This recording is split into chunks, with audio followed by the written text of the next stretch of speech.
Welcome to VSOW. We're diving into the world of keyboard warriors today, something I know a lot of you have been asking about. Yeah, it's certainly a hot topic. We've got some fascinating research on their origins, like where they came from, their characteristics, and, the impact they have. Ready to unpack all that. Absolutely. Should be a good one. So first things first, let's define this term. What exactly is a keyboard warrior? How would you explain that? And how has this idea evolved alongside online communication, as the internet's changed? Well, I think a keyboard warrior is basically someone who's really aggressive and confrontational online, hiding behind the anonymity of the internet. Right, right. And this behavior, it often contrasts really sharply with how they are in real life. Like offline, they might be totally timid and reserved. It's like the internet gives them this shield. A different persona. Yeah, exactly. And as, digital platforms have evolved, so have the ways we interact, both good and bad. And unfortunately, sometimes that interaction turns into, clashes and conflicts. The term keyboard warrior really reflects that, how online communication has changed over time. So we've got this anonymity, emboldening people online. But what about the real world consequences? I mean, can you talk about how these actions online can actually have offline repercussions? Yeah, I mean, it's easy to think, oh, it's just online, it doesn't matter. Right. But it can have some serious real-world consequences. Take the case of Wayne O'Rourke. This guy, he was actually jailed for 3 years for posting inflammatory stuff online, basically trying to incite racial hatred during a time when there was a lot of unrest in the UK. So this really shows that, what you do online can have very real, very serious legal consequences offline. Yeah, that's a prehistoric example. So why do people become keyboard warriors in the first place? What's the psychology behind it all? Well, there are a few psychological factors at play here. Some people, they're looking for validation, a sense of power, which they might not have in their real lives. And the internet, it offers that anonymity. You can, yeah. It makes them feel like there are no consequences, so they can act out in ways they never would in person. Right. Then you have others who actually thrive on conflict. Like they get a thrill out of arguing online, trying to win arguments or belittling others. Yeah. And of course, there are those who use these platforms to push their own agendas, to try and influence public opinion. So it's not always just about aggression, right? I mean, are there other terms we use to describe similar online behavior? Absolutely. You hear terms like trolls, keyboard crusaders, internet tough guys, even provocateurs. They all kind of fall under this umbrella. But I imagine there are some nuances between those terms. Yeah, for sure. Even though they're often used interchangeably, there are subtle differences. For example, troll really implies that the person's main goal is just to provoke a reaction, to get a rise out of people. Just for fun, basically. Yeah, whereas keyboard crusader suggests that they actually believe in some cause, even if they express it, in an aggressive way. Understanding these nuances helps us to analyze online behavior a bit better. So how does humor fit into all of this? Are there comedians, for instance, who use humor to critique keyboard warrior behavior? Oh, yeah, definitely. There are comedians like Luke Kidgel, for example, who have incorporated this keyboard warrior humor into their routines. Good. They use satire to highlight how absurd online aggression is and how much of a negative impact it has. Mhm. It's a good way to raise awareness and get people to, think about their own online behavior. Yeah, humor can be a powerful tool for that kind of thing. Now let's talk about the sports world. This seems to be a huge target for keyboard warriors. Yeah. Why are athletes, in particular, so vulnerable to online abuse? Well, athletes have these very public profiles, right? They're Yeah. in the spotlight. Yeah. And their fans, they're often, super passionate, which can lead to some pretty charged emotions. And, the internet provides that anonymity, so people feel emboldened to say things to athletes that they would never say to their face. Right. So can you give us some specific examples of athletes who have been targeted by keyboard warriors and the kinds of abuse they face? Oh, there are plenty of examples. Take Conor McGregor, for instance, a huge name in combat sports. He constantly gets tons of negative comments, personal attacks, just all over social media. Mhm. And then you have Cain Velasquez, a two-time UFC heavyweight champion. I mean, this guy's a legend. But he got a lot of flack online for, believe it or not, demonstrating punching techniques. Really? Yeah, people were criticizing him, even though he's, clearly an expert. These attacks often involve personal insults, threats, even attempts to undermine their achievements. So even being at the top of your game doesn't protect you. Nope. What about female athletes, are they targeted as well? Absolutely. Tom Daley, the Olympic diver, for instance, was targeted online after missing a medal. It just shows that this abuse affects athletes of all genders. And it can be relentless. Yeah.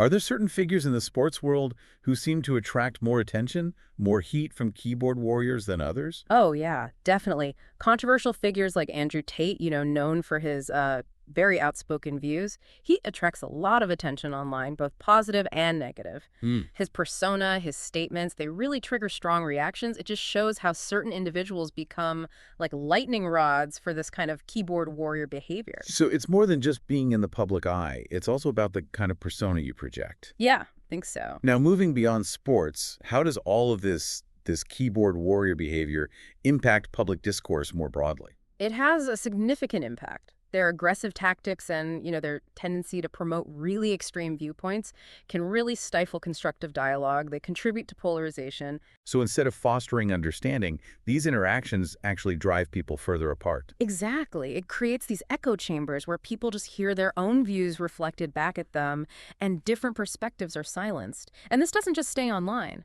This can spill over into the real world, making it much harder for us to address complex social issues. That's a worrying thought. Are there other negative consequences beyond this polarization? Oh, definitely. They also contribute to the spread of misinformation, fake news. This further undermines healthy dialogue and can have serious consequences. They latch onto these false or misleading narratives and amplify them through their networks, which can then impact everything from public health to politics to, just our understanding of the world. So we've got polarization, we've got the spread of misinformation. What about the individuals who are the targets of this behavior? How does all of this affect them? Well, imagine being constantly bombarded with negativity and online abuse. Yeah, not fun. It takes a toll. It can lead to stress, anxiety, even depression. Right. Does this impact people's willingness to participate in online discussions? I mean, do people just shy away because of all this negativity? Absolutely. It creates a really hostile online environment, which discourages people from expressing their opinions or even just engaging in meaningful conversation. Yeah, it makes you want to just stay silent. Yeah, and that leads to less diversity of viewpoints, which is really a loss for everyone. It's almost like a chilling effect on free speech. Okay, so what role do social media platforms play in all of this?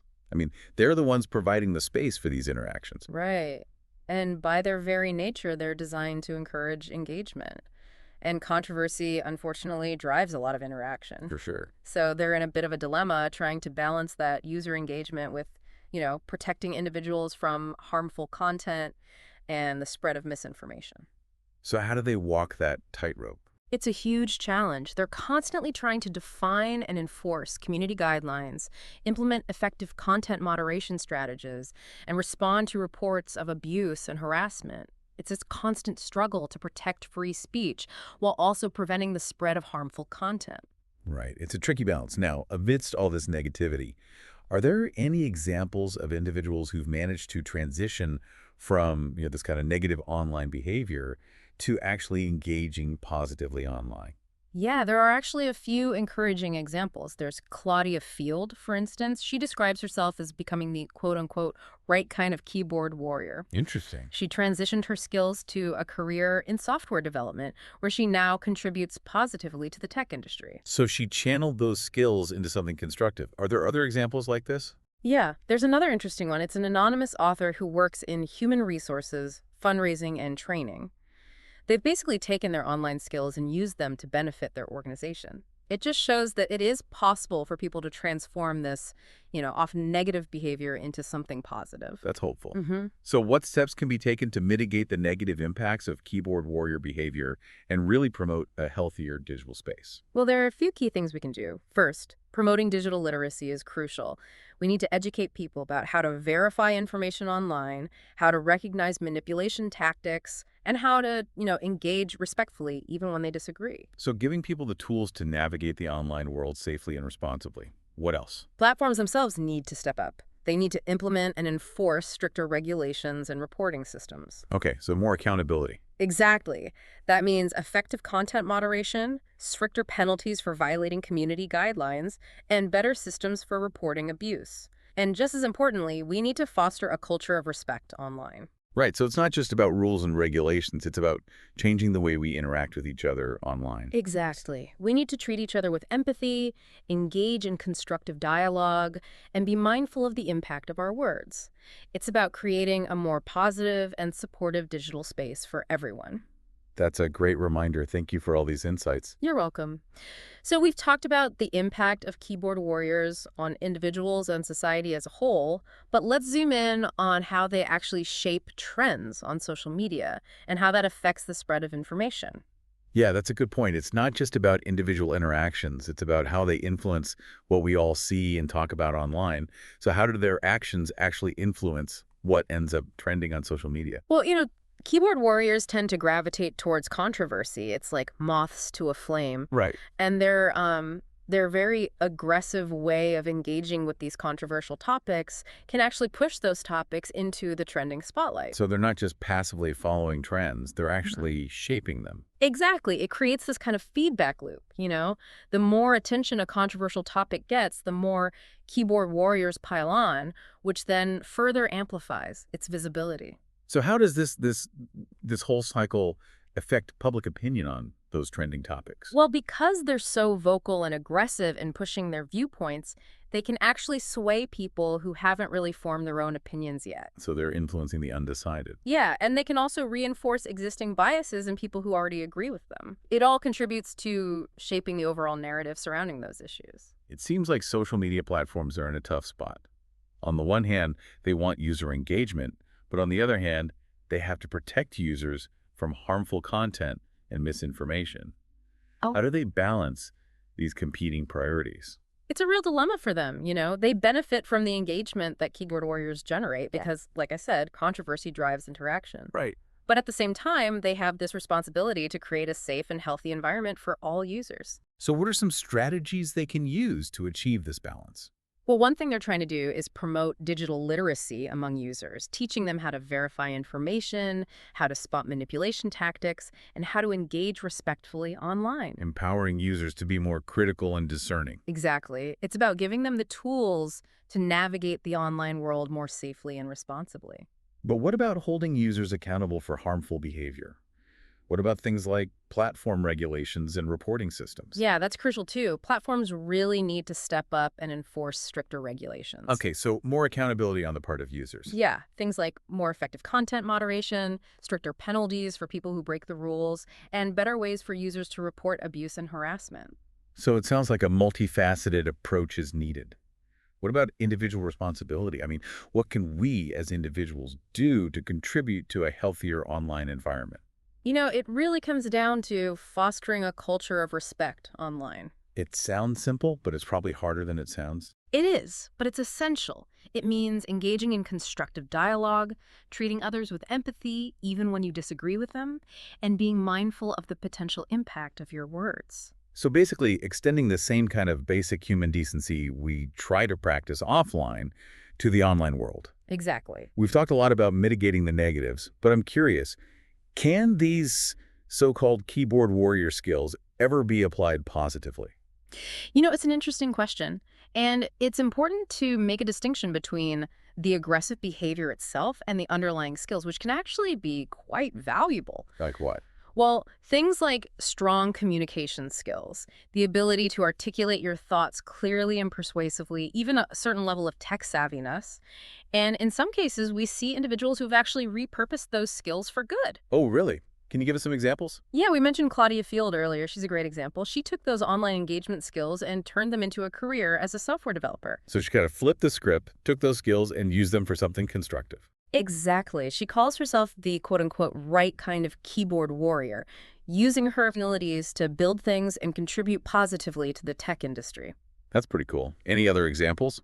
There's this anonymous author who identifies as a keyboard warrior, but in a positive sense. They use their online communication skills in their work in human resources, fundraising, and training. So they're taking those skills and applying them to real-world problems. Exactly. They're using them to make their organization more efficient, more effective. It's really encouraging to see. It is. It suggests that there's potential for growth and positive change within this whole phenomenon. Now, Shifting gears a bit, let's dive into the psychology behind all of this. Yeah. What drives this kind of online disinhibition? Why do people feel so free to let loose online in ways they wouldn't in person? Well, anonymity is a huge factor. Like we said before, the internet provides this shield, this sense of being Almost hidden. like in a mask, almost. Exactly. It emboldens people to behave in ways they never would if they were face to face with the person they're interacting with. It's like the screen acts as a barrier, lowering inhibitions. Exactly. And the online world often lacks those immediate social cues and consequences that we have in offline interactions. That's interesting. In real life, you see someone's facial expression change when you say something hurtful. You feel the tension in the room. You get that immediate feedback. Exactly. But online, that's all missing. So it creates this disconnect between actions and their impact, which can fuel more disinhibited behavior. So there's a reduced sense of accountability. Hmm. What about group dynamics? How does being part of an online group influence behavior? Oh, group dynamics are huge. Individuals can find a real sense of belonging and validation within online groups. It reinforces their beliefs, their behaviors. And it can lead to this thing called the de-individuation effect, where people lose their sense of personal responsibility and are more likely to conform to group norms. Even if those norms are harmful. So we've got this combination of anonymity, reduced accountability, and the influence of group dynamics. Mhm. How do all of these factors contribute to the spread of misinformation and harmful content online? They basically create this breeding ground where misinformation can spread like wildfire. How so? Well, in these online echo chambers, information gets shared and reinforced without any real critical scrutiny. So people are just accepting things at face value. Yeah, and it leads to the spread of these false narratives, potentially even harmful ideologies. And the emotional intensity of these groups makes it even worse because people are much more likely to share information that triggers a strong emotional response, regardless of whether it's actually true or not. It's like that old saying, a lie can travel halfway around the world while the truth is still putting on its shoes. Exactly. So what are the long-term implications for our online spaces if this behavior continues unchecked? It's not a pretty picture. If this kind of behavior keeps going unchecked, it can erode trust in online information sources. Yeah, it makes it hard to know what to believe. Right. It further polarizes society and makes it even harder to have constructive dialogue. It Yeah. creates this hostile online environment that discourages people from participating, which ultimately limits the potential for positive social change. So what you're saying is that the online world is not some separate realm. It's an extension of our offline world. Exactly. And the consequences of unchecked online behavior can have real-world implications. We need to remember that. That's a sobering thought. In part 3, we'll explore potential solutions and discuss how we can work together to create a more positive and productive digital landscape. Ooh. Okay, so we've explored the origins, the characteristics, the impact of this whole keyboard warrior phenomenon. Now let's talk about solutions. How do we mitigate the negative stuff and foster a healthier online environment? Yeah, it's a big question. And to really create a more positive digital landscape, I think we need a multifaceted approach. It's going to take individual responsibility, it's going to take platform accountability, and broader societal efforts as well. So let's start with individual responsibility. What can each of us do right now to promote more positive online interactions? Well, I think the foundation of all of this is digital literacy. We need to, cultivate that ability to think critically about information online, recognize when someone's trying to manipulate us, and engage respectfully with others, even when we totally disagree. Digital literacy, it's almost like a core life skill now, isn't it? So Yeah. what can people do to improve their digital literacy skills? There are a lot of resources out there, websites, courses, even just articles and videos that can teach you about online safety and privacy, how to be more secure online. People can learn how to identify credible sources of information, how to fact check things before they share them, and just, being more mindful of the impact of their communication. Being more mindful, more informed. Yeah. What about emotional intelligence? How does that play into online interactions? It's huge. I mean, the online world can be so emotionally charged. People get riled up easily. So developing that self-awareness, empathy, the ability to regulate your own emotions, all of that's super important. It's like the same skills that make for healthy relationships offline are just as important online. Exactly. Now, what about the platforms themselves, the social media companies? What role do they play in mitigating the negative impacts of keyboard warriors?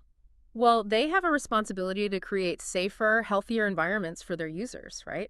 That means having clear community guidelines, investing in better content moderation, and giving users the tools to report abuse and harassment.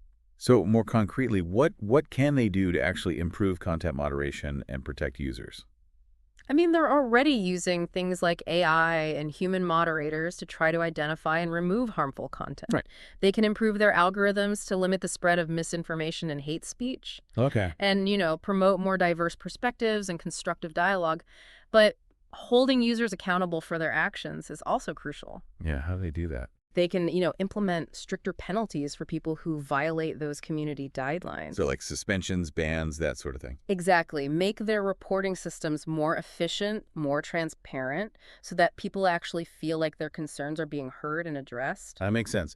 Now, beyond individuals and platforms, what about broader societal efforts? I mean, how do we address the root causes of this behavior? Well, I think a big part of it is tackling issues like cyberbullying, online harassment, hate speech. These things don't just exist in a vacuum. Right. We need to educate young people about digital citizenship, promote media literacy, and foster a culture of respect and empathy online. It's like we need a cultural shift almost. I think so. So what role do parents, educators, community leaders play in all of this? A huge role. I mean, parents and educators can guide young people towards more responsible online behavior. Right. Have open conversations about online safety, set boundaries around screen time, model respectful behavior themselves. Lead by example. Exactly.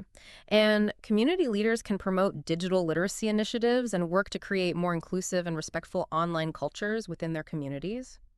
So it really is a collective effort. Yeah. We all have a role to play in making the online world a better place.